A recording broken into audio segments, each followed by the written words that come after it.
Jadi, dari hasil diskusi kelompok 2, kami mengambil referensi jurnal dari ChatGPT dengan judul An Improved Volumetric Method of Geothermal Resource Assessment for Shallow Ground Combining Geophysical Data. Hasil indeks yang kami dapatkan adalah Q1, dan kami mengambil indeks ini dari web SGR. Dari jurnal tersebut, di sini Aru mengambil pertanyaan atau masalah, yaitu bagaimana metode volumetric heat in place dikembangkan oleh USGS digunakan untuk menghitung energi panas bumi dangkal.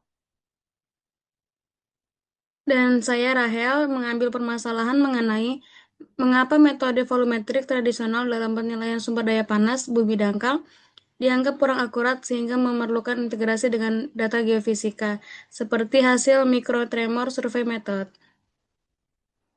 Dan saya, Kayla, mengambil permasalahan mengapa penggunaan satu parameter ketebalan dalam metode volumetrik dapat menyebabkan kesalahan estimasi sumber daya panas bumi. Saya, Fauzia, mengambil permasalahan mengapa perlu mengkombinasikan metode volumetrik dengan data geofisika.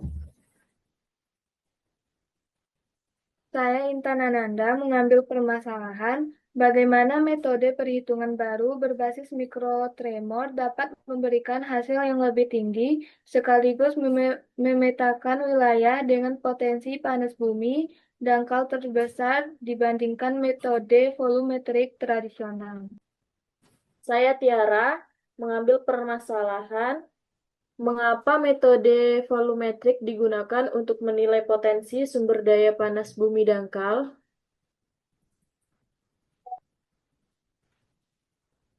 Saya Cornelius mengambil masalah bagaimana keterbatasan metode volumetrik untuk menilai potensi energi panas bumi dangkal mempengaruhi akurasi hasil evaluasi, terutama ketika definisi potensi geotermal yang digunakan para peneliti belum seragam. Saya mengambil jurnal inti dari Elsevier dengan judul An Improved Volumetric Method of Geothermal Resource Assessment for Shallow Ground Combining Geophysical Data. Pada jurnal tersebut, saya mengambil kutipan United States Geological Survey atau USGS telah mengembangkan metode volumetric head in place. Teori dasar dari metode ini telah dibahas oleh beberapa penulis. Metode ini digunakan untuk memperkirakan jumlah energi panas yang dapat digunakan pemanasan atau pendinginan pada waktu tertentu di masa depan. Dari kutipan tersebut, saya mengambil masalah yang saya jadikan pertanyaan, yaitu bagaimana sih metode volumetric head in place yang dikembangkan oleh USGS digunakan untuk menghitung energi panas bumi dangkal.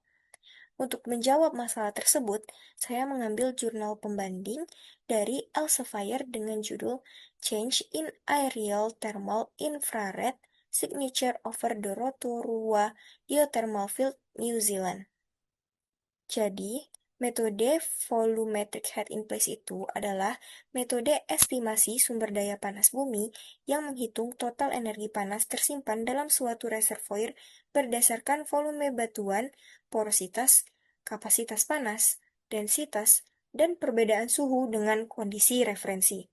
Nah, metode volumetric head in place ini yang dikembangkan oleh USGS atau United States Geological Survey pada dasarnya menghitung cadangan panas bumi dengan memperhitungkan volume reservoir, densitas bantuan, kapasitas panas spesifik, serta selisih suhu antara reservoir dengan suhu acuan.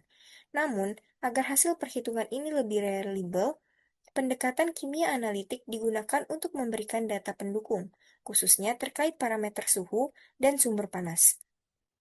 Yang pertama menggunakan analisis isotop gas mulia. Teknik isotop digunakan untuk melacak asal panas, mantel atau kerak, serta kondisi reservoir. Dalam penelitian internasional, metode isotop ini terbukti meningkatkan akurasi perhitungan volumetrik dengan memberikan validasi suhu reservoir. Yang kedua, analisis geokimia fluida.